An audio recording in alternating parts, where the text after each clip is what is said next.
السلام علیکم ورحمۃ اللہ۔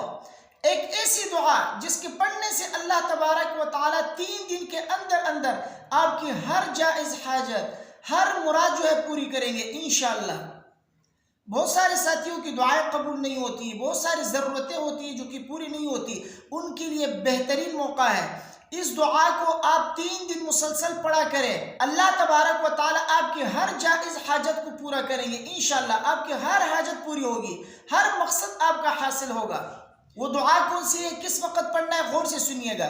جب بھی آپ نماز پڑھیں، نماز سے فارغ ہونے کے بعد اور اپنی ضرورتوں کو مانگنے سے پہلے آپ یہ دعا 1 مرتبہ پڑھ لیجئے، اس کے بعد آپ اللہ سے اپنی ضرورتوں کو مانگیں، آپ کی حاجت پوری ہوگی، آپ کا مقصد انشاءاللہ حاصل ہو جائے گا۔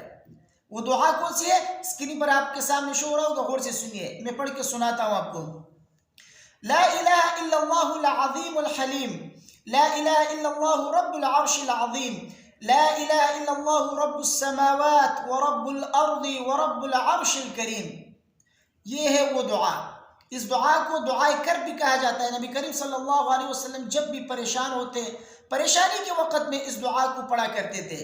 تو جب بھی آپ کو کسی چیز کی اشد ضرورت ہو، جب بھی آپ پریشان ہو، آپ کا مقصد پورا نہیں ہو رہا، تو اس کے لیے آپ نماز کے بعد 1 مرتبہ یہ دعا پڑھ لیجئے، اس کے بعد آپ اپنی ضرورت کو مانگے، اللہ تبارک و تعالیٰ انشاءاللہ آپ کی ضرورت کو پورا کریں گے۔ 3 دن تک ہر نماز کے بعد یہ دعا مانگا کرے، انشاءاللہ 3 دنوں کے اندر آپ کا مسئلہ حل ہو جائے گا۔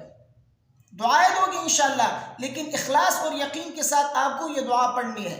اخلاص اور یقین نہیں ہوگا تو فائدہ نہیں ہوگا، اس لیے آپ اس دعا کو اخلاص اور یقین کے ساتھ پڑھ لیجئے۔ اللہ تبارک و تعالیٰ آپ کے مسئلے کو حل فرمائیں گے، آپ کی ضرورت پوری ہوگی انشاءاللہ۔ ویڈیو کو اپنے دوستوں کے ساتھ لازمی شیئر کیجئے، مجھے اپنی دعاؤں میں یاد رکھیے۔ السلام علیکم ورحمۃ اللہ۔